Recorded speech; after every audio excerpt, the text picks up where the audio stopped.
sore kepada seluruh peserta webinar Arbitrase sebagai alternatif penyelesaian sengketa bisnis internasional pada hari ini.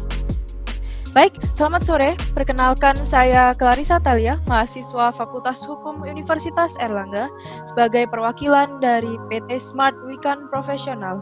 Saya ucapkan selamat datang kepada para narasumber, moderator, dan peserta webinar kami pada hari ini yang berjudul Arbitrase sebagai alternatif penyelesaian sengketa bisnis internasional. Dengan subtopik yang pertama, due process dan fairness dalam penyelesaian sengketa melalui arbitrase. Yang kedua, kesiapan pemerintah Indonesia dalam menghadapi sengketa dengan investor melalui Arbitrase International Center for Settlement of Investment Disputes. Yang ketiga, eksekusi putusan arbitrase internasional di Indonesia. Moderator kita pada hari ini yaitu Bapak Doni Budiono, STSEAK, SHMH MSACA, yang merupakan pimpinan kantor advokat, kantor jasa akuntan, dan kantor konsultan pajak Doni Budiono dan rekan. Baik, saya persilahkan moderator untuk memulai acara. Baik, terima kasih. Clarissa, bisa dengar suara saya? Bisa, saya dengar dengan jelas. Baik, terima kasih atas kesempatannya pada sore hari ini. Sebelumnya saya menyapa dari beberapa narasumber yang telah hadir untuk mengisi webinar pada sore hari ini. Yang pertama saya sapa Pak Heri, apa kabar Pak? Bisa dengar suara saya Pak? Loud and clear Pak Doni. Crystal clear. Ya, sayangnya ngopinya sendiri Pak ya. Ngopinya tadi. Ya, yang kedua ini Pak Dirjen AHU, Pak Cahyo Rahadian Musar mungkin bisa hadir, sudah hadir. Ya, selamat sore. Hadir Pak Doni. Siap. Ya, selamat siang. Assalamualaikum warahmatullahi wabarakatuh. Waalaikumsalam Pak Dirjen. Terima kasih ini sudah menyempatkan waktu yang luar biasa. Mohon izin Pak Dirjen, ini yang hadir luar biasa nih dari seluruh kampus yang ada di Indonesia. Haus akan pengalaman dari Pak Cahyo ini. Ya baik dari Universitas Jember, Universitas Selangga, Universitas UPH dan sebagainya. Yang berikutnya ini saya sapa juga abang saya ini Bang Ricardo Simanjuntak. Selamat sore Bang. Selamat sore. Mas Doni, luar biasa Mas Doni ini. Memang kelebihan Mas Doni. Pak Dirjen, Pak Cahyo, Mas Heri, dan seluruh peserta dan para guru besar yang saya lihat, salam hormat dari saya. Terima kasih. Ya, ini dihadirkan juga dengan para guru besar dari Universitas Gadjah Mada, Prof. Tata juga hadir. Di sini juga ada Prof. Yuda dari Universitas Erlangga. Dan Prof. Rahayu dari Universitas Muhammadiyah Malang, UMM juga hadir. Di banyak juga guru besar ini Pak Dirjen, sekedar informasi. Jadi disinilah ketertarikan kita di arbitrase. Jadi kalau kita kuliah ini dapat mata kuliah alternatif penyelesaian sengketa dan perdagangan internasional, itu adalah mata kuliah wajib. Dan terakhir mata kuliah wajib pilihan bisnis ini ya tentunya arbitrase internasional. Jadi pada hari ini luar biasa. Ini kalau saya katakan ini bukan 3 mata kuliah, tapi lebih dari itu karena ini pengalaman-pengalaman dari para senior yang luar biasa. Baik, sebelum kita lanjutkan dengan sesi presentasi, saya perkenalkan dulu pembicara kita yang sesi pertama. Nanti disampaikan oleh Pak Eri Herdiawan, SHLLM MCRB. Beliau senior partner di Assegaf Hamzah & Partner. Tentunya CV beliau ini luar biasa, banyaknya pengalaman-pengalaman luar biasa. Ini ada 6 lembar, jadi kalau saya bacakan mungkin akan habis nih waktunya. Tapi CV beliau ini juga menjadi motivasi bagi anak-anak muda ini karena kita bagikan juga ke mahasiswa juga di grup. Semoga pengalaman dari Pak Eri ini juga menjadi satu motivasi bagi kami yang muda-muda untuk terus belajar hukum dengan tak henti-hentinya. Saya rasa perkenalan singkat itu, kemudian ini dari Pak Dirjen AHU, Pak Cahyo Rahadian Musar, SHLLM. Beliau pendidikan terakhir dari Universitas Nottingham, Inggris. Mungkin bisa cerita ini, mungkin satu kelas dengan Bang Ricardo ini, Bang. Iya, dari sama Mas Doni. Sama ya. Coba lebih pintar beliau. Beliau ini suhu saya. Beliau suhu saya. Jadi sekalian reuni di webinar ini. Jadi kalau saya baca, Dirjen lebih tinggi dari saya, Mas Doni. Betul. Tapi ada beberapa hal yang mungkin tinggi badannya ya. Ya.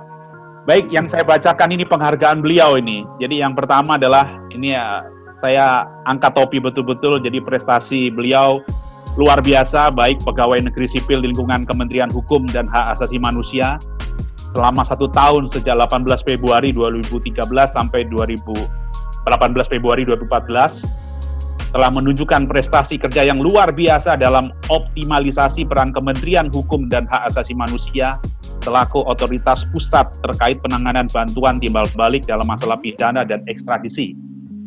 Beliau berkaitan dengan pelancaran pembukuan aset tindak pidana korupsi PT Bank Senturi Tbk pada yurisdiksi Hong Kong, JC dan Gumsei di Inggris. Yang kedua adalah sebagai anggota tim terpadu pencari terpidana dan tersangka tidak pidana korupsi dan telah berperan aktif menyusun dan merumuskan dokumen terkait upaya pemulangan ekstradisi terpidana atas nama Adrian Kiki Aryawan dalam kasus korupsi dana BLBI dari Australia ke Indonesia. Nah, yang untuk nasional, ini yang luar biasa, nanti juga sharing pengalaman, berhasil dengan penanganan gugatan arbitrase dari Churchill Mining dan Planet Mining melawan Indonesia, pemerintah Indonesia, dan International Center for Settlement Investment Dispute, sehingga bersama dengan anggota tim penanganan gugatan lainnya berhasil meyakinkan tribunal untuk menolak seluruh gugatan penggugat, memenangkan pihak Indonesia, dan memerintahkan penggugat membayar penggantian biaya kepada pemerintah Indonesia sebesar 9.400.000 US dollar. Ini suatu prestasi yang luar biasa. Kita bisa tepuk tangan ini bagi para peserta untuk memberikan aplaus kepada narasumber kita yang kedua dari Pak Dirjen Cahyo Rahadian Musar SH LLM. Kemudian ini yang ketiga, tidak asing lagi, abang saya banyak belajar dengan beliau. Beliau adalah Dr. Ricardo Simanjuntak SH LLM Ansip MCRB. Beliau yang saya tahu adalah Wakil Ketua Pradi dan juga sebagai badan sertifikasi dari AKPI, ya, kurator dan pengurus. Beliau tak asing lagi, hobinya itu mengajar. Jadi kalau mengajar itu dari pagi bisa sampai pagi lagi. Ya, beliau kalau diundang mengajar kemanapun siap gitu.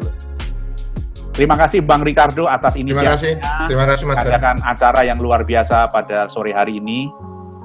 Baik, untuk mempersingkat waktu, kita akan bagi 3 sesi. Mungkin sesi pertama nanti dari Bang Eri, kemudian dengan Pak Dirjen, dan terakhir Bang Ricardo, sesuai dengan subtopik yang kita angkat. Kami persilakan Bang Eri untuk menyampaikan presentasinya kurang lebih sekitar 25 menit, Bang, untuk bisa dipresentasikan masing-masing narasumber. Ya, terima kasih. Silakan, Eri. Terima kasih Pak Doni. Ya, siap. Yang ingin saya share di sore ini tentunya juga bukan hanya CV saya yang terlihat di laptop masing-masing, tapi lebih kepada pengalaman sebenarnya. Pengalaman kurang lebih hampir 30 tahun saya jadi advokat.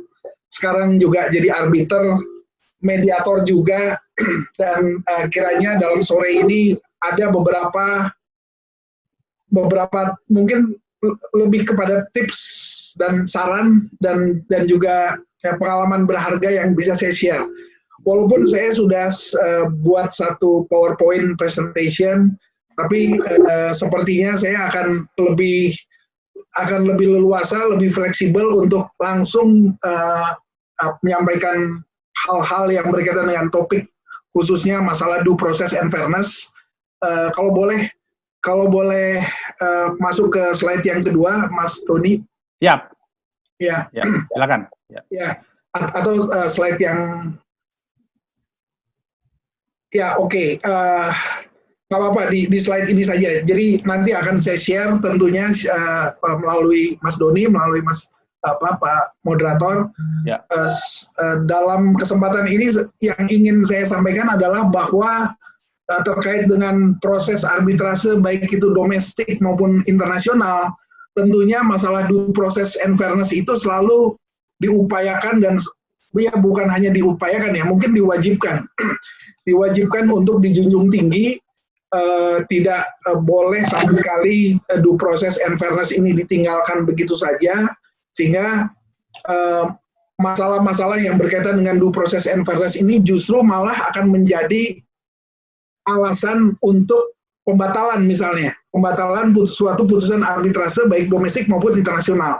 Kalau kita bicara konteks international arbitration, ada walaupun saya nggak ikut dalam proses that particular arbitration process, tapi saya mendengar cerita, biasalah, artinya walaupun proses arbitrase ini konfidensial, tapi ada cerita-cerita yang menarik untuk menjadi bahan diskusi terkait dengan salah satu arbiter yang fall asleep, ketiduran gitulah. Bahasa Indonesia mungkin ketiduran pada saat persidangan itu berlangsung. Padahal kalau kita lihat dari kewajiban seorang arbiter dalam memeriksa dan tentunya nantinya akan memutus suatu sengketa di antara para pihak, mereka ini, para arbiter ini juga harus memutus dengan seksama. Permasalahannya adalah bagaimana memutus perkara dengan seksama kalau dia fall asleep, kalau dia ketiduran, gitu kan. Nah ini yang di dalam at least satu perkara arbitrase itu, tentu saya tidak bisa menyebutkan arbitrase yang mana dan pihaknya siapa karena tetap konfidensial, tapi menjadi satu alasan bahwa seorang arbiter yang ketiduran itu kemudian menjadi alasan bagi salah satu pihak untuk mencoba upaya pembatalan. Ini menariknya di sini. Menariknya, jadi upaya pembatalan itu dikaitkan dengan masalah due process and fairness. Dalam hal ini dikaitkan dengan masalah pemeriksaan yang harus dilakukan dengan seksama. Bagaimana seksama itu bisa diciptakan kalau salah satu dari arbiter itu tidak memperhatikan proses dengan baik. Nah, tentu dalam konteks arbitrase, dalam konteks diskusi ini, saya juga akan sedikit menyinggung masalah mediasi, di mana dalam mediasi yang menjadi tugas utama dari seorang mediator adalah to listen. Jadi listening is very important sebagai seorang mediator. Seorang mediator tentunya tidak membuat suatu putusan, berbeda dengan seorang arbiter atau majelis arbitrase yang mereka membuat suatu putusan. Tapi kalau mediator itu dia hanya mendengarkan saja, hanya memfasilitasi para pihak, lalu kemudian merephrase apa yang disampaikan oleh para pihak, dan kemudian listening, kemudian taking notes, hal-hal seperti itu yang dilakukan. Dan bagaimana kaitannya dengan due process and fairness bagi proses mediasi. Tentunya mediasi yang dikaitkan dengan arbitrase ya, karena sekarang ini dalam dunia internasional maupun domestik juga dikenal dengan apa yang disebut sebagai ARM-MED-ARB, arbitration, mediation, arbitration. Yang artinya adalah bahwa di awalnya para pihak mengajukan satu permohonan arbitrase, lalu kemudian pada saat proses itu mulai berlangsung, mediator, arbiter atau majelis arbitrase kemudian mengencourage para pihak, walaupun bukan satu kewajiban, tapi satu encouragement dari majelis untuk para pihak ini duduk bersama, kalau perlu diadakan satu kaukus dalam konteks mediasi. Kalau mediasi itu berhasil, alhamdulillah, kemudian bisa menjadi bagian dari putusan arbitrase, sehingga majelis arbiter tidak perlu pusing-pusing lagi untuk membuat putusan, untuk membuat pertimbangan hukum, legal consideration, karena semua sudah diputuskan oleh para pihak. majelis arbitrase tinggal mengendorse saja bagian dari maksud saya akta perdamaian atau settlement agreement yang dibuat oleh para pihak ini nantinya akan menjadi bagian yang integral, bagian yang tidak terpisahkan dari putusan arbitrase. Sehingga amar putusannya pun juga agak berbeda dari arbitrase yang ordinary. Dalam hal kesepakatan ini bisa dicapai dalam konteks mediasi di dalam arbitrase, maka majelis akan membuat putusan untuk memerintahkan para pihak melaksanakan isi perjanjian perdamaian yang dibuat sendiri oleh para pihak. Nah, disitulah perbedaannya dan disitulah indahnya perdamaian yang dibungkus sedemikian rupa dengan satu putusan majelis putusan arbitrase, sehingga para pihak tinggal melaksanakan saja begitu. Nah, konteks ARPMED tadi sudah mulai berkembang, lalu kemudian kalau misalnya mediasinya itu ternyata deadlock, tidak bisa membuahkan satu kesepakatan di antara para pihak, maka prosesnya akan kembali lagi kepada arbitrase. Sehingga itulah sebabnya mengapa proses ini dikenal dengan istilah ARPMED-ARP, Arbitration, Mediation, Arbitration, menjadi satu nafas, tidak bisa dipisah-pisahkan. Nah, satu nafas ini menjadi penting dan juga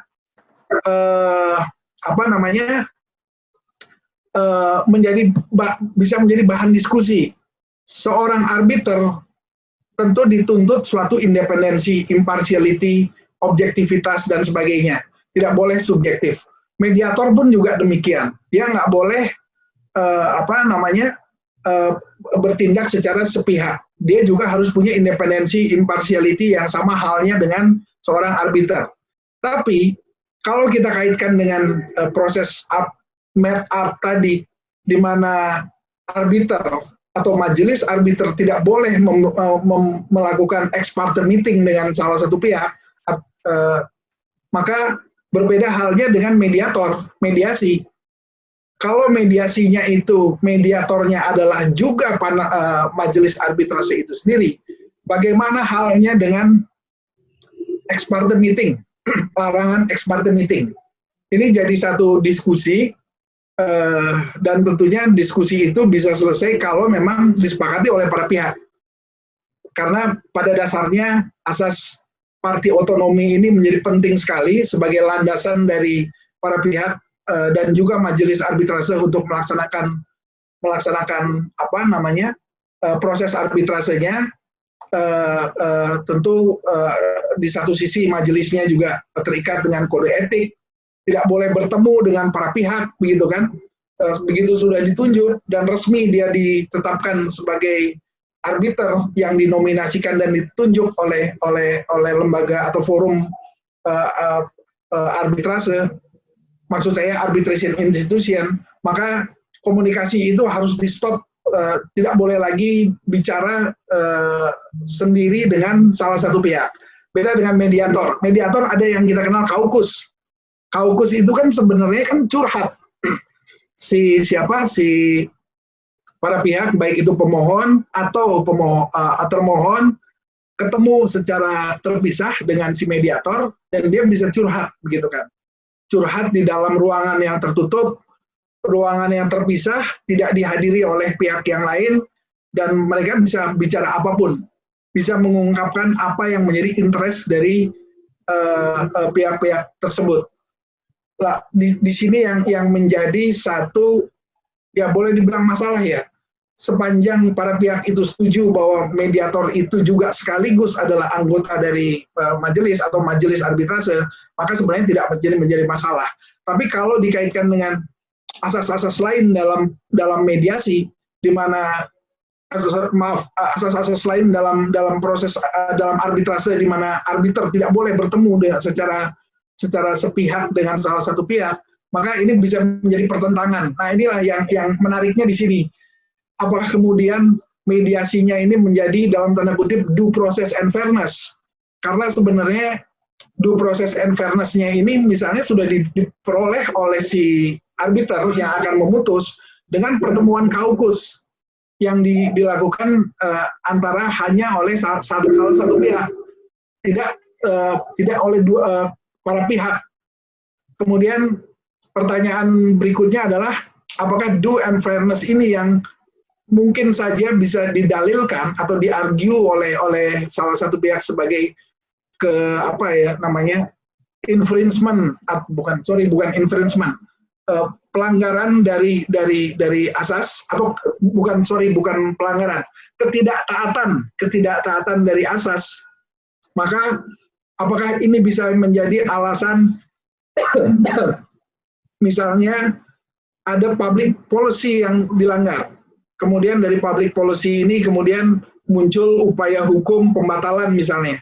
Nah, ini yang saya kira due process and fairness ini menjadi relevan untuk selalu diperhatikan, selalu dijunjung tinggi, baik itu oleh terutama tentunya oleh arbiternya ya, oleh majelis arbiternya.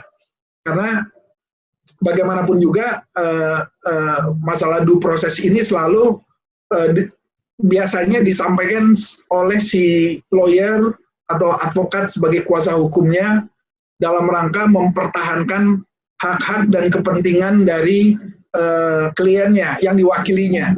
Manakala hak itu dilanggar atau dirasa berkurang, maka bisa saja menjadi satu argumen untuk mempermasalahkan masalah due process and fairness tadi. Saya kira itu mungkin pendahuluan dari saya, Pak Doni. Nanti kalau ada tanya jawab, monggo, dan sekali lagi bahan PowerPoint saya silahkan kalau mau di share, dan saya dengan senang hati akan happy to discuss the matters with you guys. Thank you, Pak Doni. Ya, siap.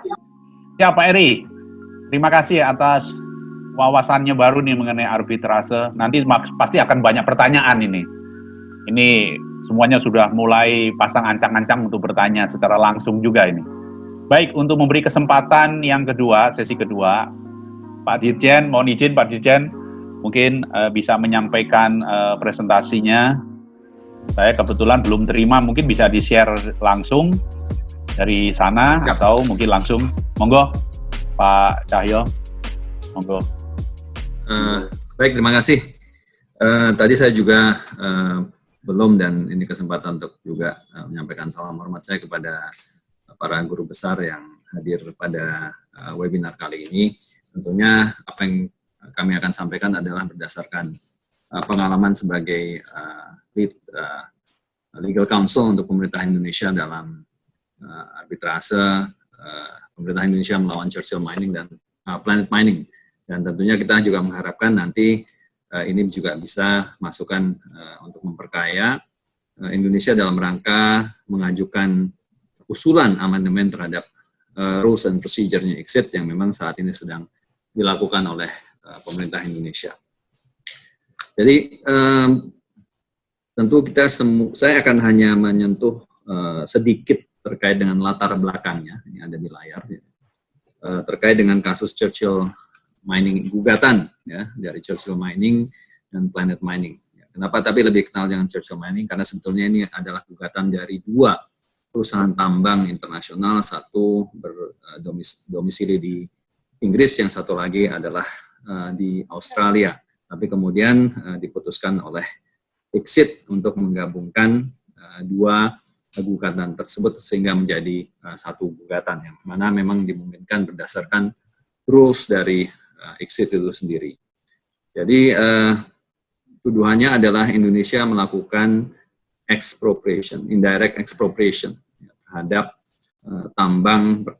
usaha pertambangan Churchill Mining dan Planet Mining ya di Kalimantan Timur di Kutai Timur, dan juga pelanggaran terhadap the principle of fair and equitable treatment ya dalam hukum investasi internasional.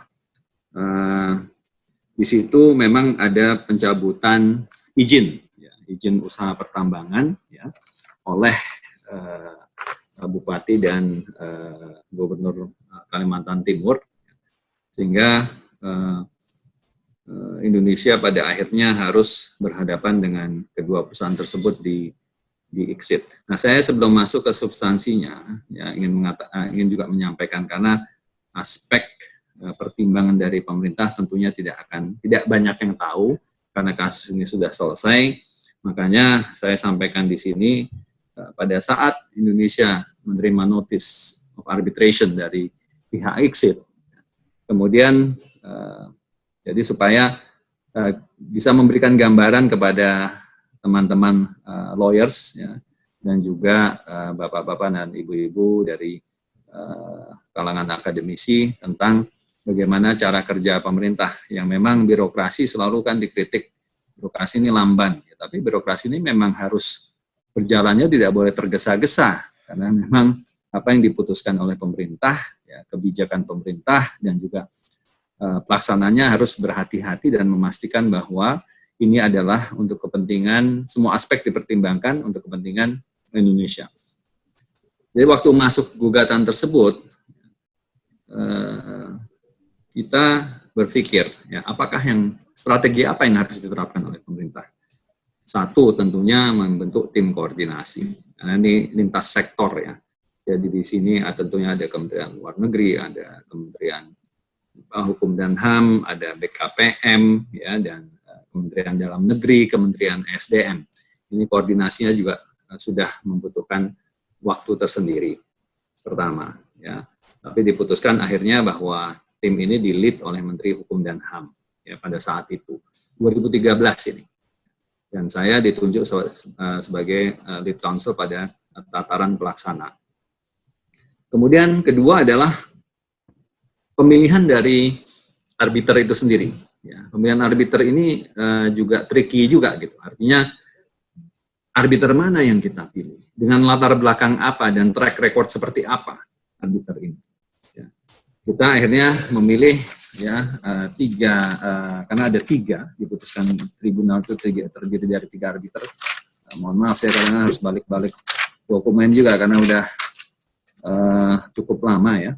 Yang pertama adalah yang dipilih Indonesia adalah Michael Wong.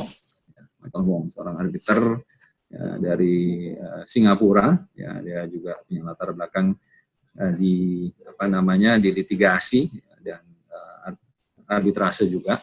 Kemudian juga sebagai pilihan dari pihak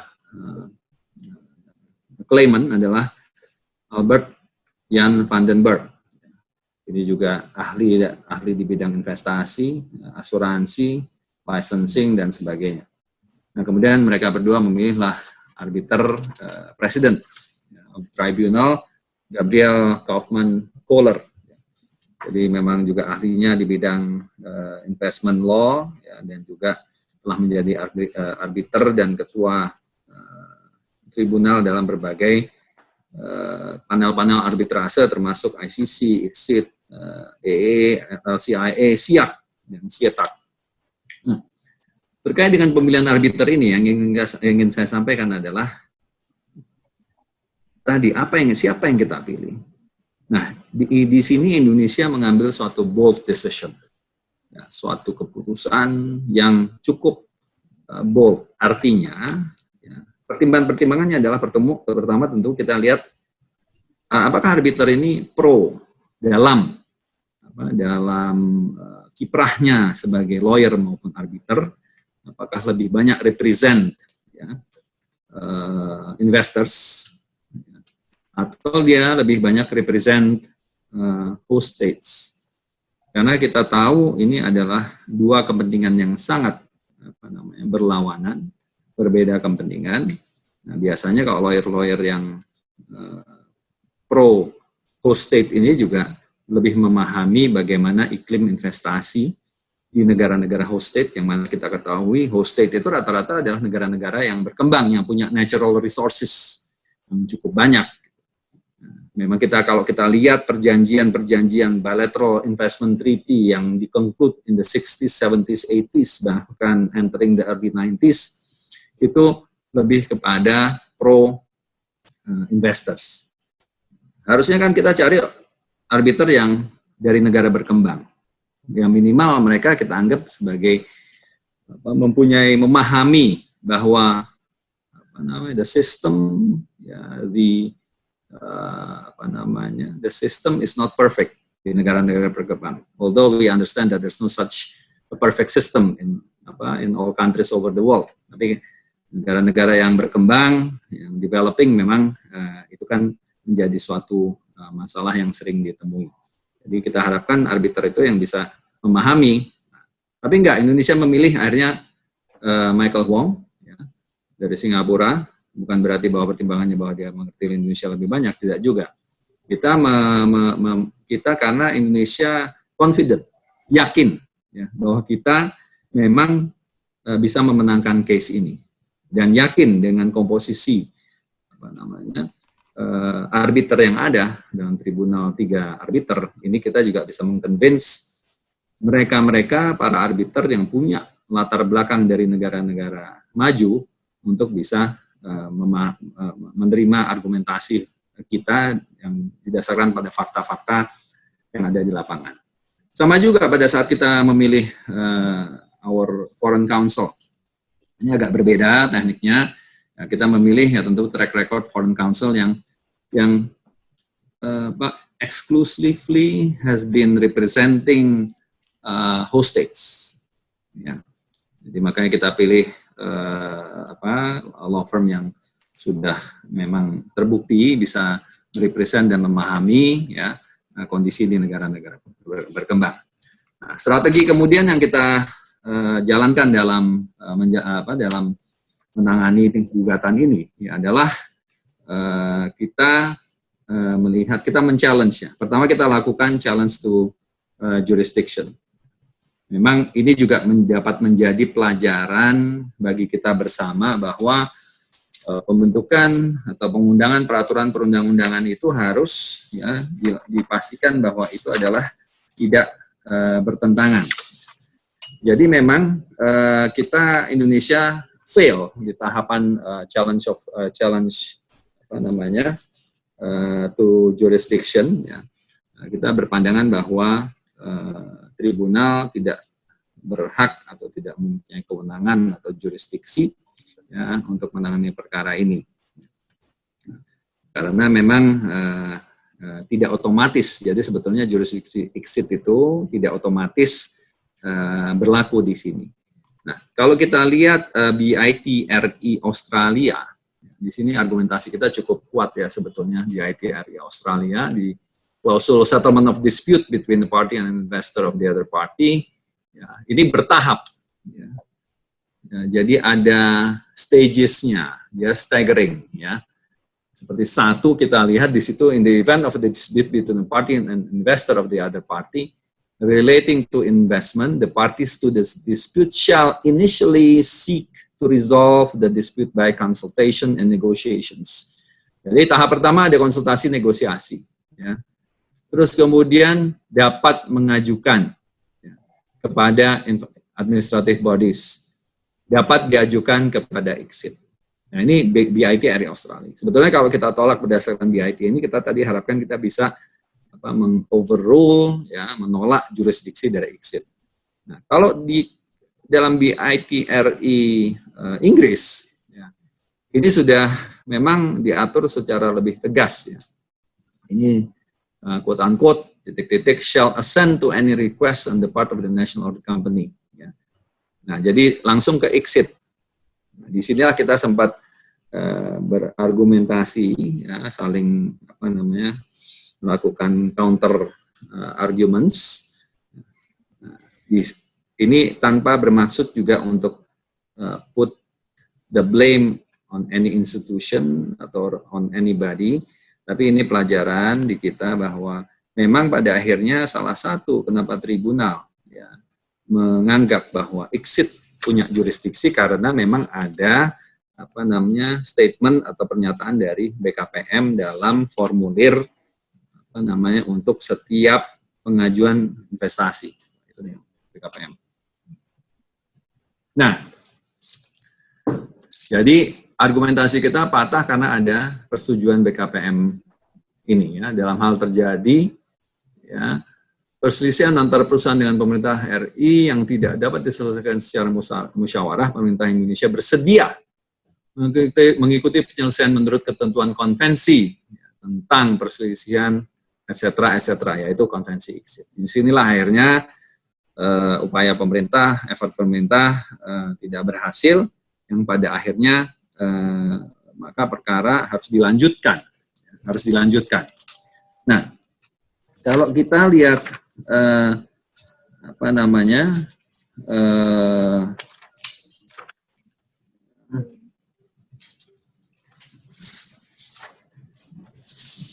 nah, kita strategi kita awalnya juga adalah karena kami melihat di situ ada jadi dokumen-dokumen yang dijadikan landasan ya, investasi oleh Churchill Mining dan Planet Mining itu forged.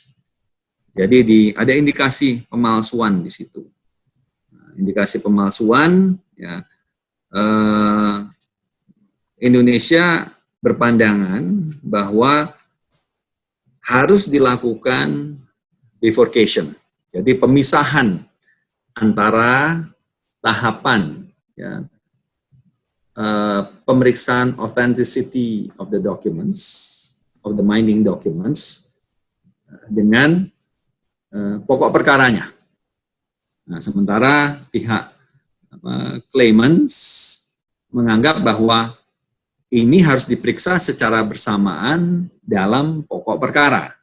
Jadi kembali ada argumentasi di situ. Ya. Ada argumentasi di situ. Nah, tapi kita pada saat itu berhasil meyakinkan tribunal, sorry saya karena waktunya terbatas, saya coba untuk sesingkat mungkin, berhasil meyakinkan, akhirnya tribunal memutuskan untuk dilakukan pemeriksaan terhadap keabsahan dokumen atau authenticity of the documents exercises. Nah, di sini kami menggunakan pemilihan expert, ya, artinya signature forensic expert. Mereka juga gunakan signature forensic expert. Di situ beberapa tanda tangan pejabat yang terkait dengan IUP itu memang forged. Artinya disimpulkan sebetulnya pada akhirnya bahwa itu ditandatangani oleh suatu alat yang disebut dengan autopen. Ya, kalau Presiden Amerika Serikat itu karena banyak tanda tangannya, ya mereka punya berdasarkan informasi punya alat yang namanya autopen yang heavily secured and guarded sehingga penggunaannya tidak bisa disalahgunakan oleh pihak-pihak yang tidak berhak. Ya, betul-betul atas dasar authorization of the President of the United States. Jadi itu. Nah, di kita ini disinyalir itu bahwa itu adalah hasil dari suatu tanda tangan autopen. Jadi dalam pembuktian kita juga ada dari mulai yang sophisticated seperti menggunakan autopen, juga ada pemalsuan tanda tangan yang berdasarkan copy paste. Ya. Copy paste itu juga banyak. Nah, ini juga menjadi pelajaran bagi kita semua di Indonesia, saya rasa ya, bahwa memang kita perlu ada standarisasi terkait dengan tanda tangan. Kadang kita lihat di berbagai lembaga, ya, ada yang tanda tangan masih basah, ada yang elektronik, ya, ada yang pakai barcode. Memang perlu kita lakukan penseragaman yang didasarkan pada peraturan perundang-undangan yang jelas. Juga yang menjadi pelajaran dari ini adalah banyak surat-surat yang ternyata dipalsukan itu pada saat pejabat yang menandatangani surat-surat tersebut pada saat itu, yang tentunya surat-surat itu ditandatangani sejak lama sudah ya, dan beliau sudah pensiun, kemudian beliau dipanggil lagi sebagai saksi untuk bersaksi, mengkonfirmasi apakah tanda tangan tersebut adalah tanda tangan beliau. Nah, di kita ini juga seringkali SOP tata cara persuratan juga lemah pada saat itu, sehingga pada saat beliau konfirmasi apakah betul nih tanda tangan saudara. Oh, betul. Kenapa betul? Ya, karena saya mengenalinya demikian. Oke, terus kemudian ditanya lagi. kalau di dalam instansi saudara seperti apa proses surat keluar? Oh, berarti harus ada kalau yang di instansi pemerintah atau mungkin di kantor-kantor swasta yang serupa juga adalah itu yang namanya paraf-paraf itu kan, dari mulai konseptor terus kemudian berjenjang ke atas terus sampai pejabat yang berwenang menandatangani. Nah, di situ absent ininya, paraf-parafnya itu absent, tapi toh tetap ditandatangani keluar. Di situ akhirnya strategi yang diterapkan, yang diajukan oleh pihak claimants adalah memperlihatkan ya boleh dikatakan bahwa tidak ada suatu standar yang ada di dalam pemerintahan di Indonesia. Jadi mereka ingin mengatakan bahwa all of those documents are authentic. Semua dokumen-dokumen itu authentic. Ya. Otentik kenapa? Ya karena memang ditandatangani pejabat.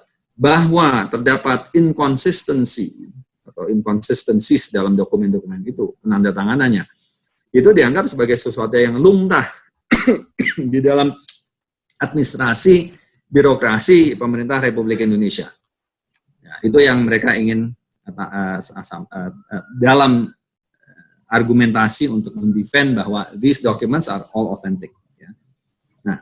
Tapi kita berhasil membuktikan bahwa tidak otentik. Nah, terus kemudian sebetulnya ini kan karena ada pemalsuan dokumen, maka di situ masuklah ada dugaan pidananya karena pemalsuan. Nah, kemudian kami berkoordinasi ya dengan pihak kepolisian, Barreskrim. Nah, pada saat mulai dilakukan pemeriksaan oleh Barreskrim, mereka katakan ini adalah mereka mengajukan apa yang disebut sebagai provisional measures berdasarkan rules and procedure exit. Mereka mengajukan provisional measures bahwa ada upaya-upaya dari Indonesia untuk mengganggu atau melakukan obstruction terhadap jalannya persidangan di exit. Ini pun harus kita sampaikan, harus berargumentasi lagi dengan beberapa kali bolak-balik memorial dan counter memorial. Ya. Karena mereka katakan bahwa karena memang diatur dalam rules exit, ya, bahwa para pihak tidak boleh melakukan hal-hal internally, domestically yang dapat mengganggu, berpotensi merugikan atau mengganggu jalannya persidangan di exit. Ya. Tapi argumentasi kita mengatakan, toh yang diperiksa adalah mitra-mitra dari the so-called claim investors, ya, mitra lokalnya yang diperiksa, yang kemudian kantornya yang digeledah dan sebagainya. Tidak ada ya pemeriksaan, apalagi penetapan pejabat-pejabat dari perusahaan-perusahaan asing tersebut sebagai tersangka. Itu kita lalui juga dengan berbagai argumentasi. Itu professional measure 1, ada 2 kali professional measures ya, tapi kita berhasil. Ya. Nah, dalam pembuktian juga ya, kita tadi saya katakan bahwa kita berhasil untuk tidak menyatukannya dengan pokok perkara. Tapi ini teman-teman lawyer pasti paham betul lah. Kalau bisa berhasil masuk kepada pokok perkara, it would be a very, very long fight. It would be a very, very long arbitration, litigation. Artinya apa bagi lawyer? Ini kita bicara soal argo kan, argo. Untung ya ini kembali kami di pemerintah sendiri pun mengontrol lawyers kami, ya, baik yang internasional maupun yang domestik. Artinya ini yang seringkali saya sampaikan bahwa the client has to hold the rein. The client has to take control. Tapi teman-teman lawyer pasti ini bercandanya pasti juga nggak mau lah kalau bisa lawyer aja ngatur lah supaya panjang ini proses kan argo jalan terus. Apalagi kalau lawyernya $1,000 sampai $1,800 per hour. Jadi dia hitung-hitung lah kalau ini kasus perkara ini bisa 14 tahun 20 tahun ada fixed income di situ gitu ya. Yang kayak saya bilang selalu di teman-teman pemerintah, we have to take control, we have to take the rein. They can provide us with advice. Lawyers can provide us with any advice, proposals on strategies, anything. But the final say has to be the client. dalam hal ini government. Jadi kami tetap insist bahwa no, pokoknya bagaimana perjuangkan ya agar dapat di-bifurcate, dipisahkan antara the test on the authenticity of the documents dan the merit of the case. Nah, kita berhasil di situ meyakinkan tribunal bahwa we have to go through those stages rather than going directly into the merit of the case. Nah, di situ tadi sebagaimana saya sampaikan bahwa kita berhasil membuktikan authenticity bahwa those documents are forged. They were forged. Ya, dokumen-dokumen itu. Ya, memang dokumen-dokumen pendukungnya sehingga ya, pada saat itu bupati maupun gubernur menandatangani IUP berdasarkan dokumen-dokumen yang dipalsukan. Ya otomatis kemudian ini gugur semua. Tentu mereka mengatakan bahwa we are goodwill investors, ya, we relied upon our local partners, we relied upon our advisors and lawyers dan sebagainya. Nah, oleh karena itu argumentasi kita juga mengatakan bahwa kita pemerintah mengetes, men-challenge sejauh dan sedalam apa due diligence exercise yang dilakukan oleh lawyers para claimants terhadap potensi investasinya, baik itu terhadap mitra lokalnya maupun terhadap situs tambangnya ya, dan sebagainya. Ternyata due diligence yang dilakukan sangat kolam renang itu apa tuh Pak Ricardo namanya, cetek ya. Ya, due diligence-nya gitu. Dangkal. Ya, sangat dangkal sekali. Ya, mungkin nggak tahu saya sampai sekarang ada nggak sih sebenarnya standar due diligence yang harus dilakukan. Ya, mungkin tinggal pilih aja opsinya kan. Ada paket A, paket B, paket C, paket D, ya, paket hemat dan sebagainya. Ya, itu mungkin yang dipilih kemarin. Ya, sehingga atau memang sengaja pick the most general package yang sehingga pada saat mereka adalah investor tanpa itikat baik, mereka bisa berlindung di balik bahwa due diligence exercise has been conducted, has been carried out, so there shouldn't be any issues gitu. Nah, nanti supaya tanya jawab bisa kita lanjutkan. Selanjutnya adalah pada akhirnya kita karena karena memang semuanya ya, izin itu dikeluarkan atas dasar ya, forged documents, makanya dianggap bahwa investment tersebut tidak sah, regardless bahwa mereka menganggap bahwa they have done their homework ya dari sejak mulai sampai akhir, bahwa they relied upon the goodwill atau the good faith yang ada di pemerintah Indonesia ataupun di pemerintah daerah. Tapi award itu tidak bisa langsung dieksekusi. Award itu tidak bisa langsung dieksekusi karena claimants mengajukan annulment. Mereka mengajukan annulment. Jadi annulmentnya adalah pertimbangannya. Ya, tadi betul bahwa gugatan terhadap Indonesia adalah 1,3 miliar US dollar atau sekitar 1,7 atau 8 triliun. Triliun. Bagaimana kalau Indonesia harus bayar 1,7 triliun? Ya pasti nggak sanggup gitu. Nah, ada juga ahli-ahli hukum yang di komentar waktu itu, saya lupa dan nggak boleh sebut namanya mungkin. Dibilang ya udah, kalau emang ngapain Indonesia ini capek-capek keluarin uang untuk berlitigasi dan sebagainya. Memang kalau ada putusan arbitrase, ya kalau kita kalah pun emang mereka bisa apa? Ya bisa banyak. Putusan arbitrase ini bisa di-enforce di semua negara anggota ICSID ya, immediately. Dan kita ingat bahwa kita juga punya rekening Republik Indonesia, kita punya BUMN, kita punya aset di luar negeri, kita punya pesawat yang kemana-mana, dan ini bisa semuanya disita dan kemudian dieksekusi berdasarkan exit award itu. Jadi bukan as simple as that gitu ya. It's not simple, it's complicated. Ya di Bali ini semua saya juga ingin cerita ya, bahwa sebetulnya ini perjuangan 7 tahun ini bukan tanpa ngeri-ngeri sedap dan keringetan juga nih, ya Pak Doni, Pak Ricardo ya Pak Eri, bukan ngeri-ngeri sedap juga karena banyak lobby-lobby yang melakukan pendekatan kepada pihak pemerintah. Udah deh, settle aja deh. Kita settle aja. Gugatan kan 1,3 miliar dolar.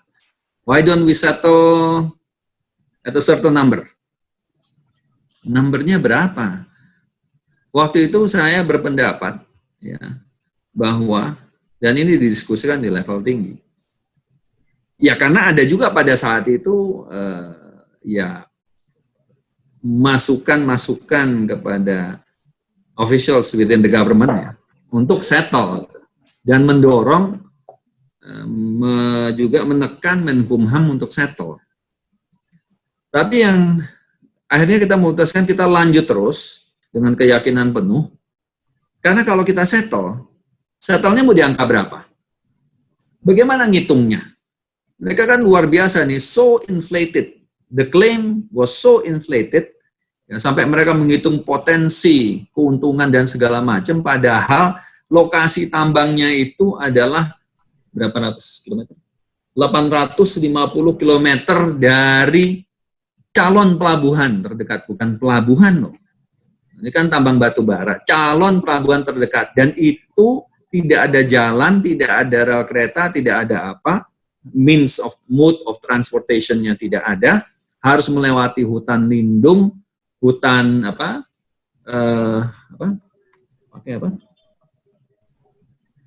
berbagai ada title lah, berbagai title atas tanah yang ada di kalau memang itu nanti akan hasil tambang batu baranya akan ditransportasikan. Jadi ini hitungan awang-awang semua gitu. Nah, kita mau settle di berapa? Mau 1 juta, 100 ribu, 1 juta dolar, 2 juta dolar. Nah, kalau kita pun pemerintah settle pada saat itu, oke deh, biar mereka drop klaimnya, gugatannya di exit, kita bayar berapa? Nah, kan yang bahaya sekarang gini, tiba-tiba kami di pemerintah, saya udah pensiun tenang-tenang, terus dipanggil sama penegak hukum, ditanya, kemarin kok settle itu dasarnya apa? Hitungannya bagaimana? Ya. Uang itu, nilai itu, angka itu munculnya dari mana? Jangan-jangan kebagian juga tuh dari situ karena settle. Nah, ini kan berbahaya. Berbahaya sekali gitu. Jadi berbahagialah lawyer-lawyer, ya, karena tidak perlu deal dengan masalah-masalah gini. Ya. Kita itu mau settle aja, mikir kita. Berapa nilainya, angkanya berapa? Nanti kalau kita bilang, oke deh, gugatan 1,3 miliar dolar. $1 million sounds fine, dibanding kita kalah 1,3 miliar dolar. Tapi pada saat kita sudah pensiun, dipanggil sama penegak hukum, dari mana itu angka datang 1 juta dolar? Jangan-jangan dapat sekian persen, matilah kita. Ya kan? Jadi makanya kami tidak settle, lanjut terus, menang, dan mereka mengajukan annulment. Ya, annulment-nya itu adalah dasarnya cuma ditampilkan saja, request for annulment-nya. Nah, inilah yang mereka ajukan. Ya. Adanya penyimpangan fundamental rules of procedure. Ya. Penggugat menyangkalkan arbiter majelis tribunal tidak mau mendengar fakta-fakta yang diperlukan untuk memutuskan konsekuensi hukum dari pemalsuan terhadap gugatan penggugat dan sebagainya. Tribunal telah melampaui kewenangannya. Penggugat menyatakan tribunal menolak seluruh gugatan dengan tidak mempertimbangkan pada prinsip itikat baik dan untuk kepentingan internasional. Putusan tidak menyatakan alasan-alasan yang menjadi dasar putusan. Nah, Indonesia dibilang gini, come on. Ya, ini mengada-ngada lagi nih annulment-nya ini. Dan kita bilang, oke, ya, karena diputus annulment harus jalan, memang itu diatur dalam rules-nya exit. Ya, makanya Indonesia bilang, tapi kita minta tetap pelaksanaan eksekusi. Dan kalau tidak bisa langsung pelaksanaan eksekusi, kalau ditunda eksekusinya, karena pemerintah mendapatkan 9,4 sekian juta US dollar sebagai kompensasi, kita minta agar ada jaminan. Karena gini, Churchill Mining ini perusahaan kayaknya memang disengaja didirikan untuk jadi aventurir pertambangan di negara-negara penghasil tambang. Jadi duitnya juga nggak ada. Ya bahkan dia pernah kena sanksi di Thames London. Ya, jadi dia banyak juga masalahnya. Karena kita ngelihat laporan keuangan yang hanya terakhir cuman berapa? 50.000 US dollar, maka pound sterling, 50.000 pound sterling. Gimana kita lanjut terus, pemerintah keluar uang pada saat nanti kita betul-betul menang ya di annulment-nya, bagaimana kita bisa mendapatkan uang itu gitu. Ya. Makanya kemudian kita minta security for cost.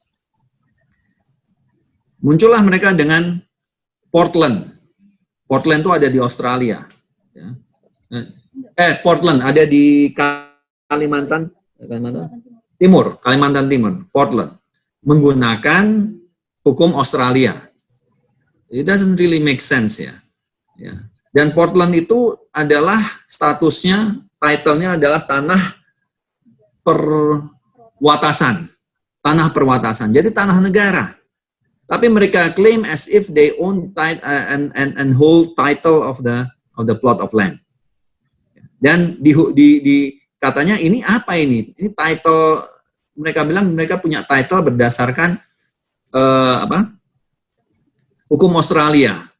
Ya ini kan gila juga. Masa rejim tanah di kita diatur sama hukum Australia?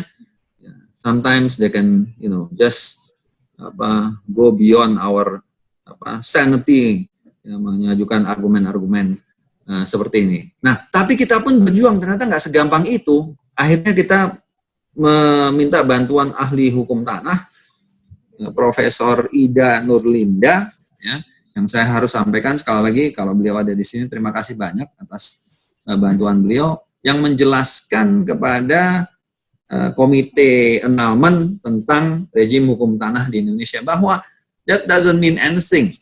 Portland, ya, yang dibilang, yang di Kaltim itu, yang bahkan tim saya sudah turun sendiri ke namanya Portland itu, hutan gitu.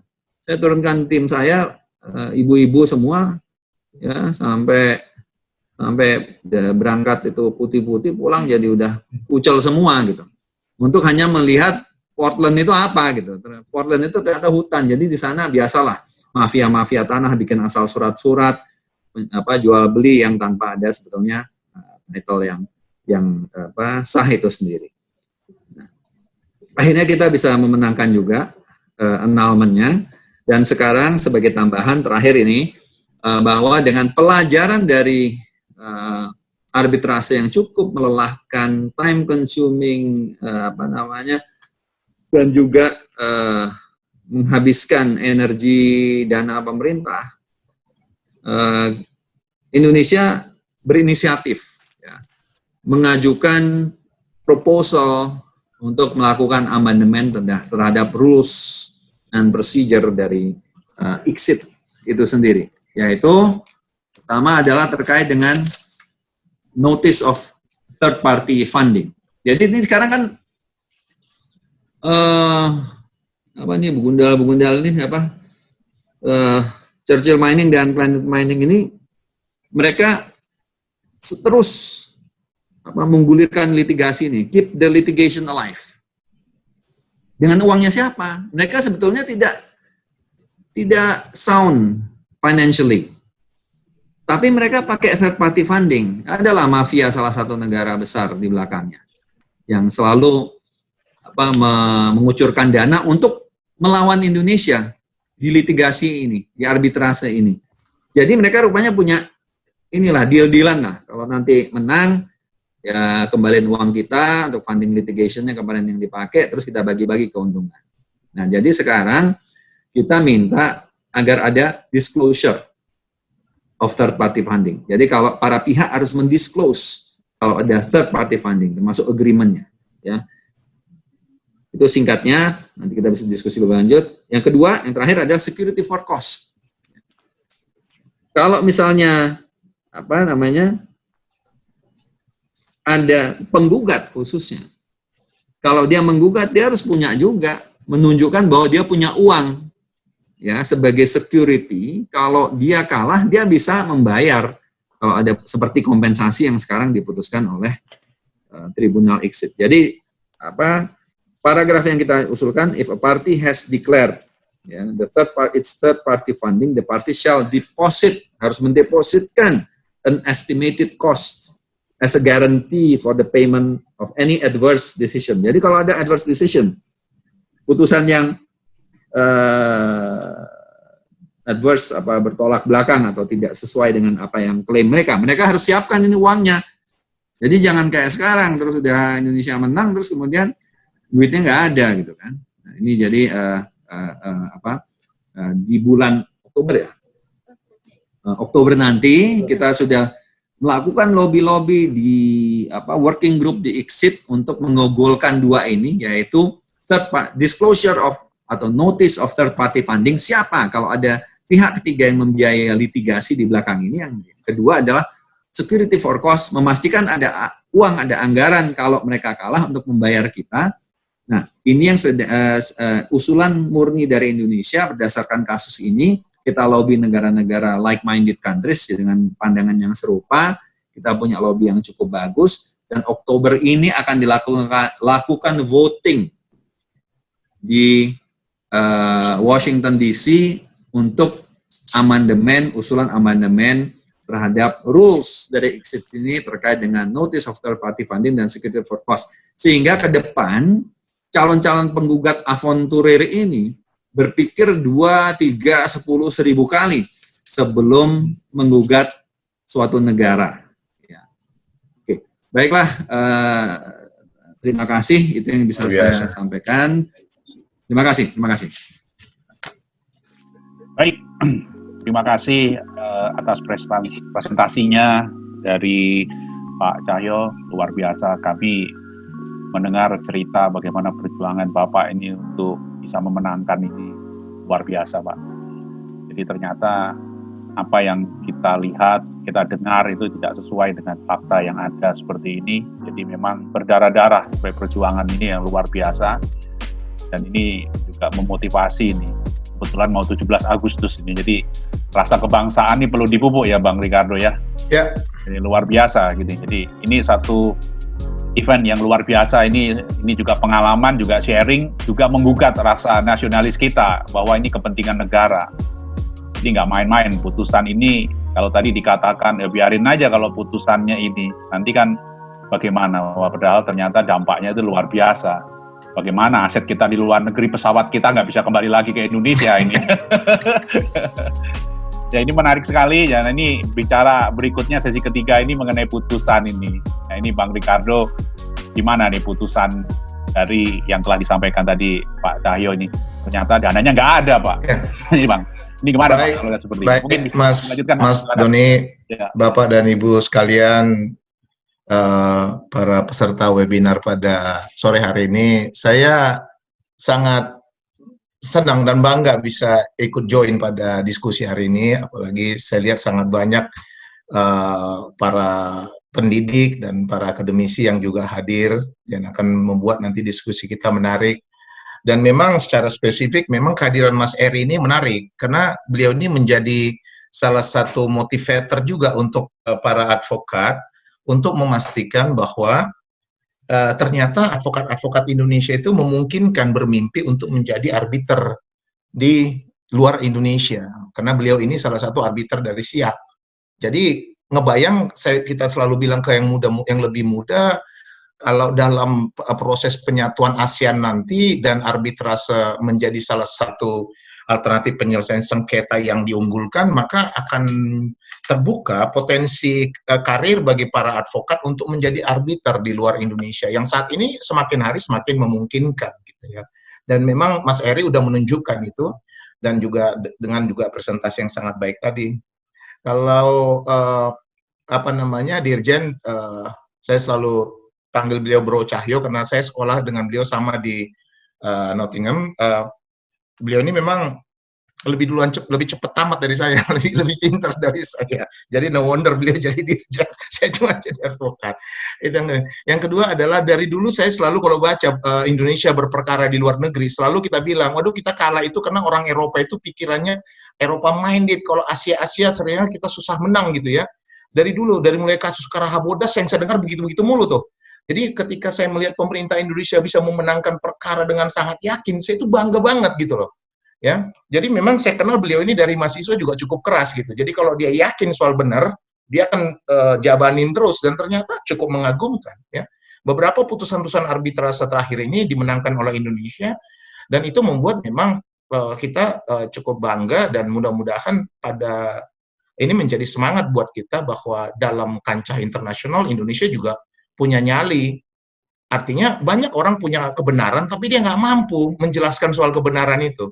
Kesulitan kita kan adalah menyampaikan, ya kan, diplomasi dan juga berargumentasi di dunia internasional. Ini menjadi satu hal yang akan menjadi dasar semangat kita ketika saya mendengar bahwa dalam beberapa sengketa yang melibatkan pemerintah Indonesia dengan para investors, pada akhirnya beberapa perkara terakhir ini rata-rata dimenangkan pemerintah Indonesia sehingga kita bisa melihat bahwa the man behind the case itu orang-orang yang memang mempunyai kesungguhan untuk bisa menangani perkara itu dengan baik. Jadi selamat buat Pak Cahyo dan tim yang bisa memenangkan itu. Nah sekarang kita akan bicara tentang eksekusi putusan arbitrase. Saya pikir ini topik udah umum gitu, tapi mungkin saya akan mulai masuk untuk memberikan bahasan terhadap putusan arbitrase ini. Bapak Ibu sekalian, kalau kita bicara arbitrase, ada kata alternatif di sana. Jadi kata alternatif itu, ya kan, memberikan gambaran bahwa dia bukanlah satu bentuk penyelesaian yang bersifat umum yang mengikat para pihak. Gitu. Kenapa? Karena secara umum sengketa para pihak itu diselesaikan melalui pengadilan. Jadi kurang lebih kalau saya pakai bahasa saya sendiri dalam teknik pembentukan kontrak kurang lebih dikatakan bahwa everybody has a freedom to contract except for deciding, kecuali untuk menentukan siapa yang benar dan siapa yang salah. Itu bukan kewenangan para pihak. Itu adalah kewenangan pengadilan. Tidak pernah boleh diberikan kewenangan kepada para pihak. Kenapa? Karena kalau para pihak diberikan masing-masing kewenangan untuk menentukan mana benar dan salah, itu akan membuat kecenderungan pihak yang besar lah yang menang. Nah, ini yang menjadi alasan kenapa 1266 Perdata sebagai dasar kehadiran pengadilan dalam memeriksa dan menyelesaikan sengketa itu tidak bisa di-waive. Itu tidak bisa di-waive jika waiving prosesnya atau waiving objektifnya menggeser itu pada kewenangan pihak. Jadi kan kalau kita lihat kan 95% kontrak-kontrak sekarang selalu me-waive 1266 Perdata. Nah, kita selalu ingatkan pada para pihak bahwa waiving 1266 KUH Perdata itu tidak dalam konteks atau tidak boleh dipahami sebagai satu waiver yang membuat pengadilan menjadi tidak berwenang. Kenapa? Karena pengadilan itu berisi kekuasaan kehakiman yang posisi mereka tidak menguatkan maksud para pihak. Tapi kewenangan mereka adalah memeriksa dan memutus perkara.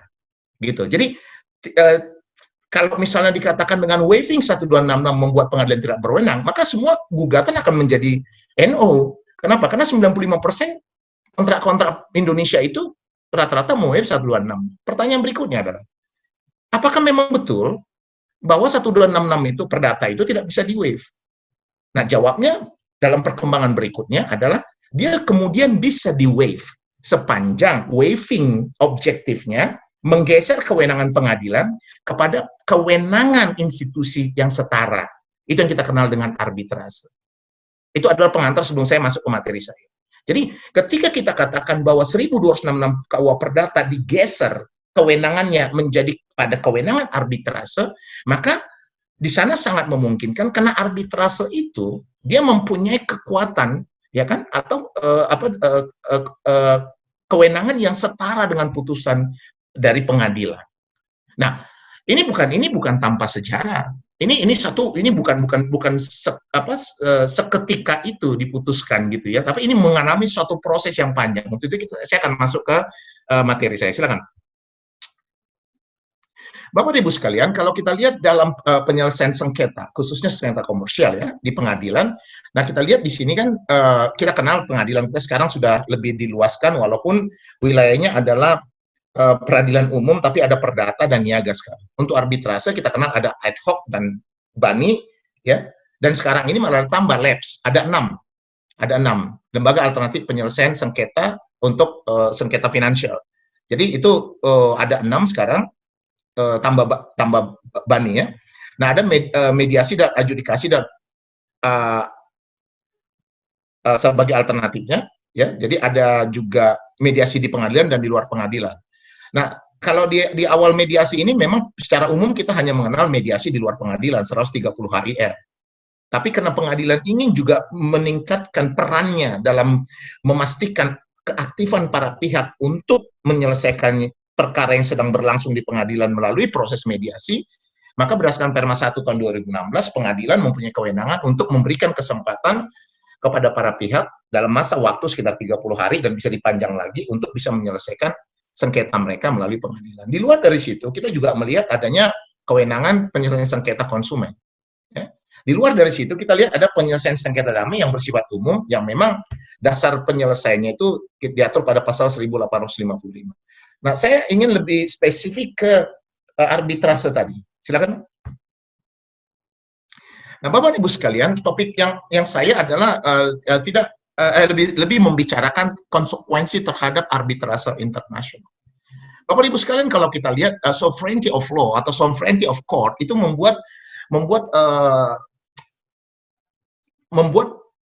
memberikan konsekuensi bahwa putusan pengadilan tidak dengan begitu saja bisa diberlakukan. Saya katakan tidak bisa dengan begitu saja bisa diberlakukan. Saya tidak mengatakan bahwa tidak berlaku, tapi tidak begitu saja bisa diberlakukan di luar Indonesia. Karena saya mereservasi bahwa itu dapat saja mungkin dilakukan apabila pengadilan atau negara tersebut mengakui putusan.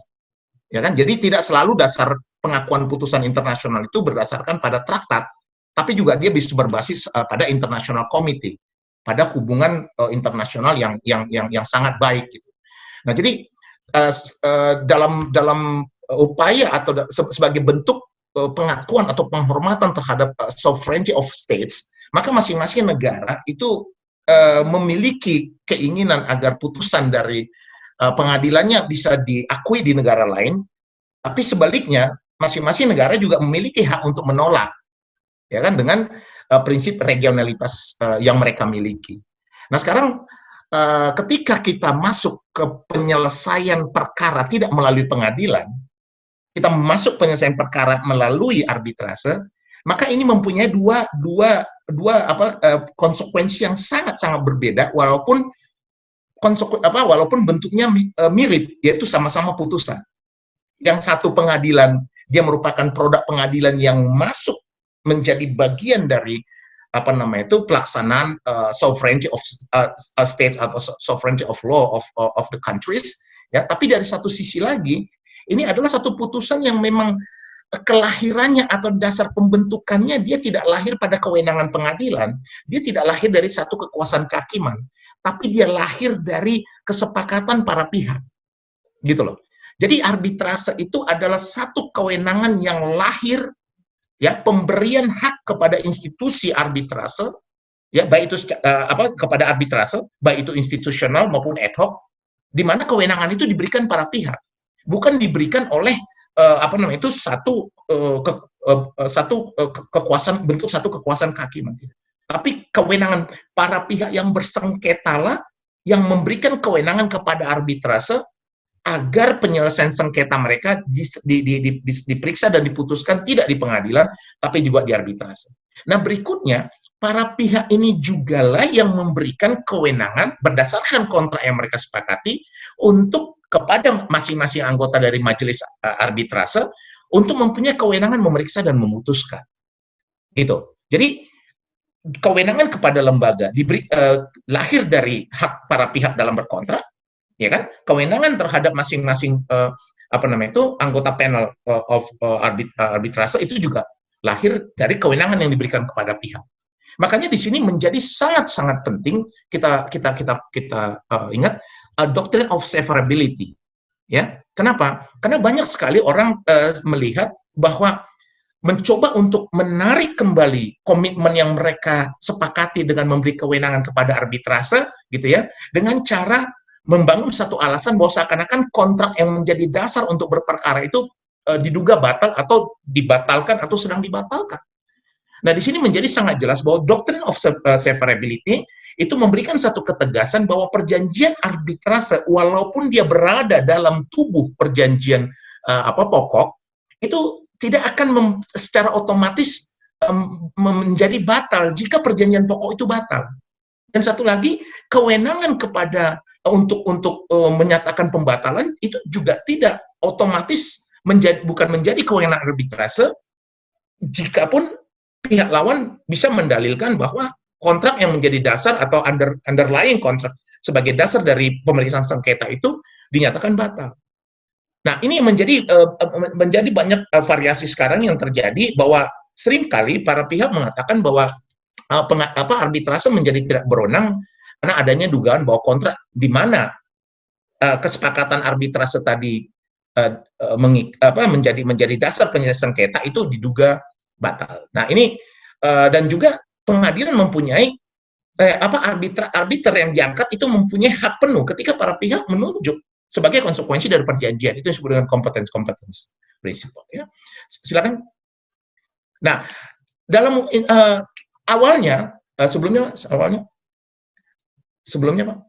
Nah, awalnya kalau kita lihat, memang kalau kita lihat dari sejarahnya, di HIR kita sendiri tidak ada diatur tentang alternatif penyelesaian sengketa melalui arbitrase, karena straight dia masuk ke pengadilan, gitu. Sehingga ketika itu kalau kita ingat, kita minjem ini dari RV, gitu. Tapi dalam proses perkembangannya, karena kita ingin menjelaskan pada dunia bahwa kita adalah juga satu negara yang cukup ramah atau cukup memberikan atensi kepada alternatif penyelesaian sengketa di luar pengadilan, maka kita perkenalkan kehadiran kita atau kesiapan kita untuk bisa menerima putusan arbitrasi internasional dalam undang-undang penanaman modal asing pertama tahun 67 dulu. Sehingga atas dasar itu, maka kita harus dalam perkembangannya untuk memastikan, maka kita melakukan ratifikasi terhadap The New Convention 1958. Ini yang disebut melalui peraturan Presiden 34 tahun 81. Nah, sebenarnya kalau kita masuk kepada dalil, ya, kepada dalil atau konsekuensi pengakuan Indonesia sebagai satu negara terhadap perjanjian internasional, maka kita mungkin akan mulai masuk pada satu diskusi apakah kita menganut monisme atau dualisme, gitu ya. Yang jelas kalau kita lihat pada beberapa profesor-profesor yang sangat senior ketika itu dikatakan kita pada monisme, tapi kembali ini memberikan konsekuensi hadirnya satu perdebatan dalam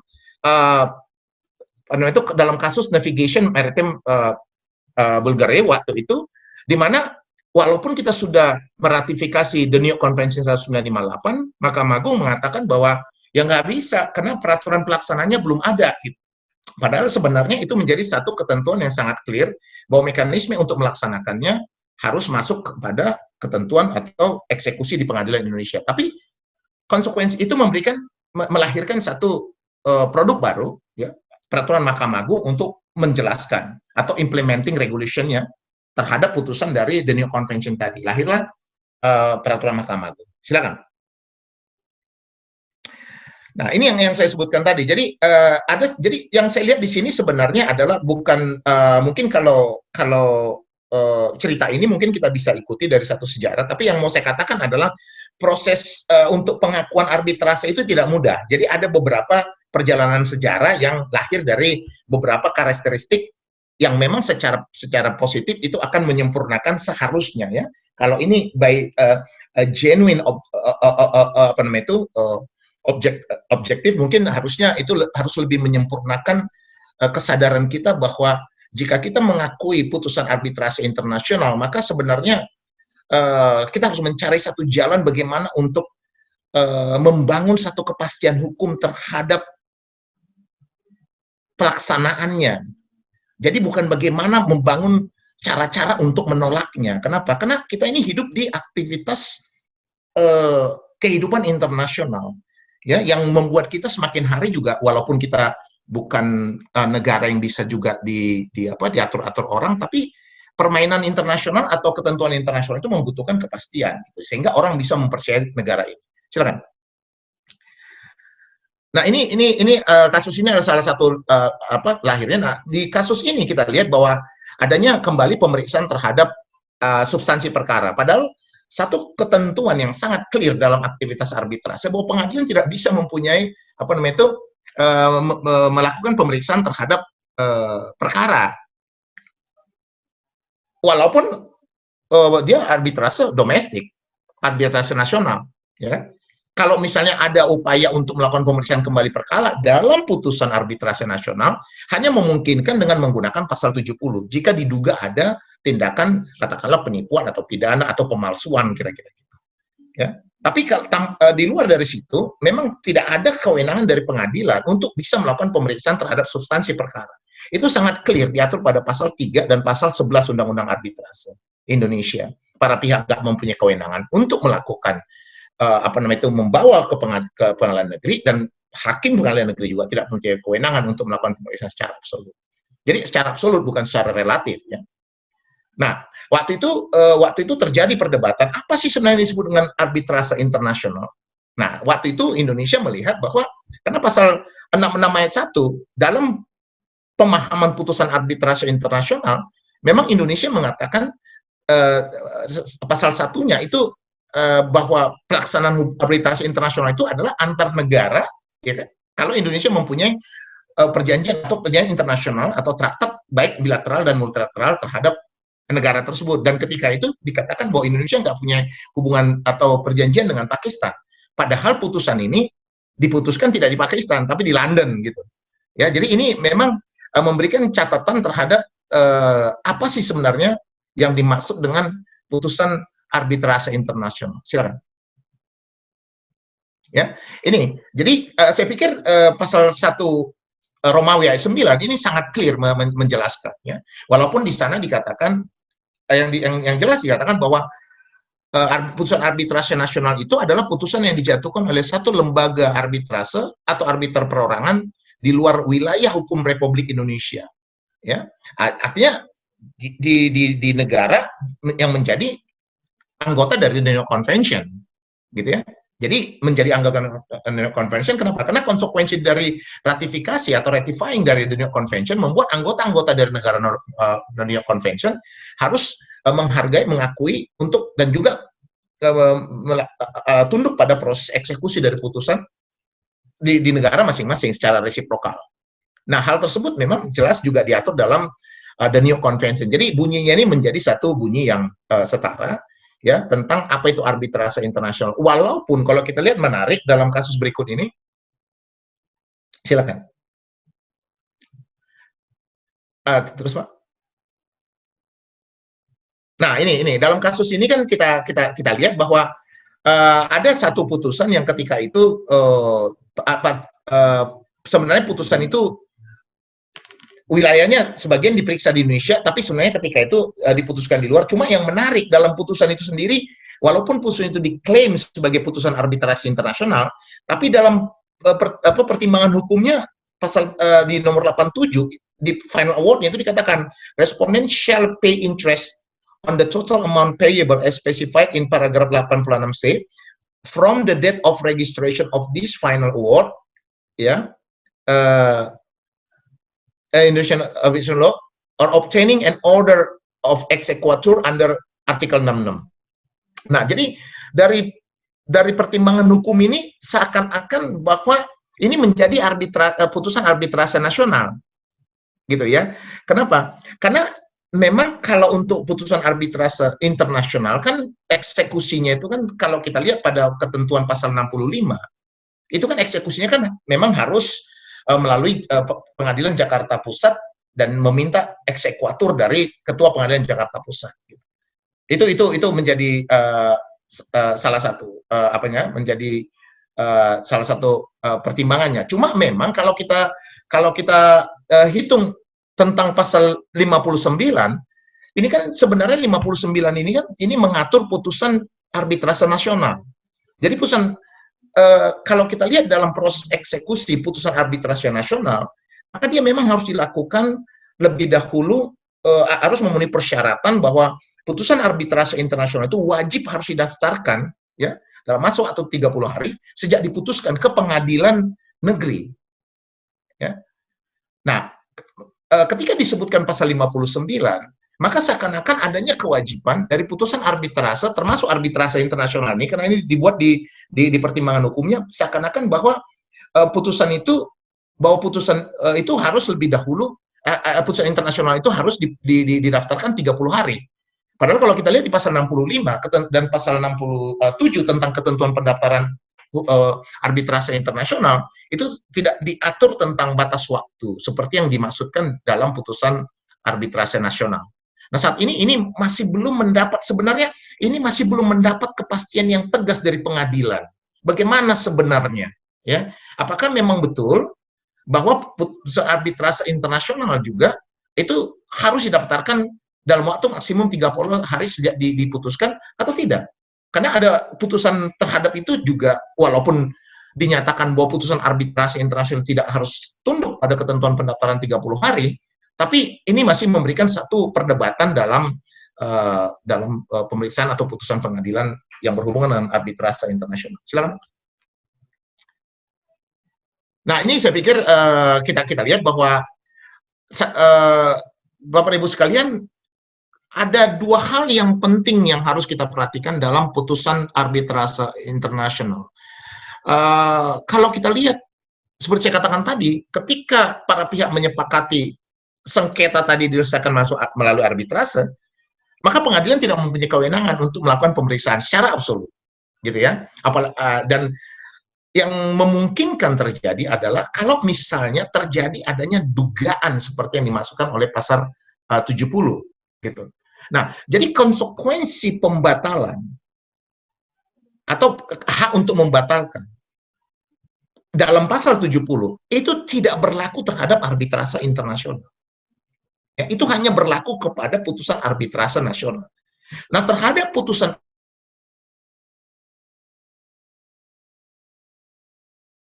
Pengadilan Jakarta Pusat tidak berwenang untuk membatalkan putusan arbitrase internasional. Itu sangat clear dalam The New York Convention, ya, di artikel 5-nya. Tapi kalau misalnya ternyata putusan arbitrase internasional bertentangan dengan ketentuan pasal 66, maka dia bisa menjadi unenforceable. Jadi tidak dibatalkan tapi juga tidak bisa dilaksanakan di Indonesia. Ya, ini yang kita sebut tadi, misalnya dia tidak masuk dalam putusan yang dikategorikan sebagai commercial law. Ya.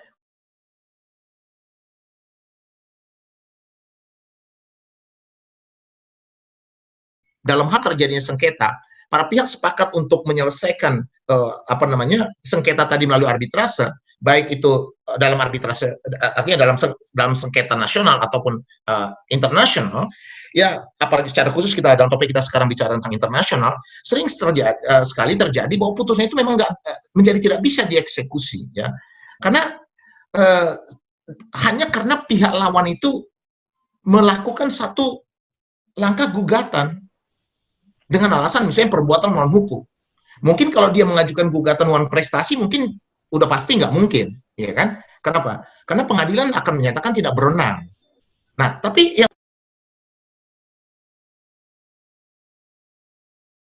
pengadilan begitu saja untuk melanjutkan perkara tersebut hanya dengan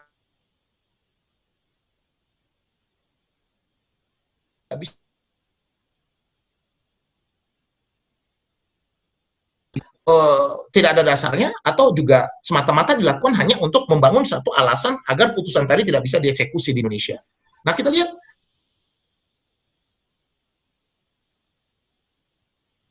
jadi ketika putusan itu sudah mendapatkan pengakuan atau katakanlah permission atau izin dari Pengadilan Negeri Jakarta Pusat untuk dieksekusi sesuai dengan kewenangannya, di sana dia mengatakan bahwa putusan itu telah sah, ya, telah memenuhi ketentuan pasal 66. Tapi waktunya tinggal 5 menit, Bang. Ya, ketika dimintakan untuk melakukan eksekusi atau misalnya langkah lanjut untuk melakukan unmanning, tiba-tiba dari pihak lawan mengajukan gugatan perbuatan melawan hukum, ini pengadilan dia tidak melanjutkannya dengan alasan bahwa perkara tersebut sedang berada di sedang diperkarakan di pengadilan negeri. Nah, keadaan seperti ini membuat memang orang bertanya gitu ya, bahwa sampai sejauh mana memang keseriusan kita untuk melaksanakan putusan pengadilan atau arbitrase internasional, being the member of the international the New York Convention 1958. Nah, saya tadi bisa mendapatkan poin dari itu yang sangat baik dari Pak Cahyo tadi, dari Dirjen terhadap ada gugatan internasional antara investor dengan pemerintah.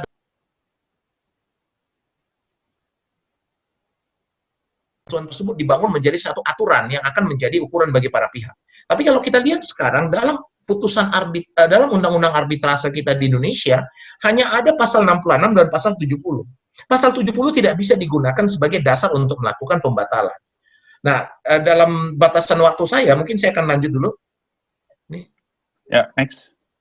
Bisa silakan. Next on. Ya, saya ini kayaknya ada masalah nih. Nah, mungkin saya akan masuk ke ketentuan ya. Pasal 5 ya. Jadi kalau kita silakan lihat di ini saya di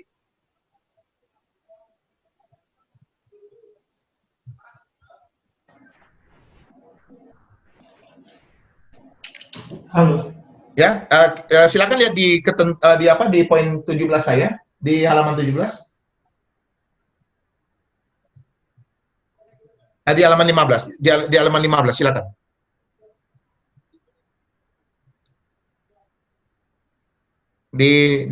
Dijalankan Mas Tony? Oh, baik. Karena materi saya nggak bergerak, jadi saya jelaskan bahwa nanti bisa dilihat di halaman 15 saya. Di sana kita lihat bahwa khusus untuk putusan arbitrase internasional, Pengadilan Jakarta Pusat atau Pengadilan Indonesia tidak memiliki kewenangan untuk melakukan pemeriksaan atau memeriksa kembali substansi dari putusan arbitrase internasional. Walaupun berdasarkan pasal 66, pengadilan mempunyai kewenangan untuk menyatakan putusan itu tidak bisa di-enforce apabila dia bertentangan dengan public order. Sampai sekarang saya juga nggak begitu mengerti definisi public order ini sebesar mana atau seluas mana gitu. Tapi yang jelas itu menjadi satu alasan bahwa sepanjang pasal 66 terpenuhi, dia bisa unenforceable. Tapi kalau untuk membatalkan tidak bisa. Kenapa? Karena untuk membatalkan itu jelas diatur dalam artikel 5 dari New York Convention, itu dikatakan putusan arbitrasi internasional hanya bisa dibatalkan di negara di mana atau di pengadilan di negara di mana putusan arbitrase tadi diputus. Jadi nggak bisa dia diperiksa atau dibatalkan di negara di mana putusan arbitrase tadi akan dieksekusi. Dia hanya bisa dibatalkan dibatalkan di negara mana atau di pengadilan negara mana putusan arbitrase tadi diputus. Nah, ini kita bisa lihat berikutnya. Ya. Silakan berikutnya. Sebelum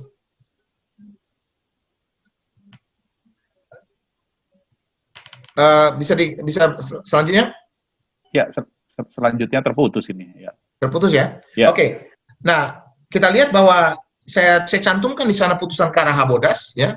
Saya minta maaf ini materinya nggak bisa dilanjutkan, mungkin ada technical ini. Tapi dalam putusan Karahabodas itu walaupun jadi pemerintah Indonesia sama seperti dikatakan sama Pak Dirjen tadi, kalau misalnya kita nggak bisa katakan putusan internasional itu biar aja, ntar juga emang dia berani ke Indonesia, bukan.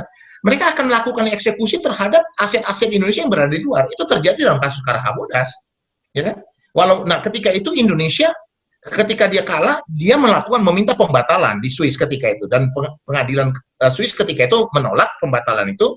Akhirnya dilakukanlah upaya pembatalan di Indonesia dengan menggunakan pasal 70 dalam satu tingkat dimenangkan di pengadilan negeri, akan tetapi di tingkat Mahkamah Agung itu dibatalkan dengan mengatakan bahwa kewenangan untuk memeriksa dan memutuskan putusan arbitrasi internasional bukan pada kewenangan pengadilan negeri atau pengadilan Indonesia, Tapi pada kewenangan pengadilan di mana putusan arbitrase itu diputuskan, sehingga kasus tadi sampai pada tingkat PK ya nomor 444 pada tahun 2007 itu Mahkamah Agung menolak dan menyatakan bahwa putusan arbitrase internasional tidak bisa diputus atau diperiksa kembali di pengadilan di mana putusan arbitrase internasional itu akan dieksekusi.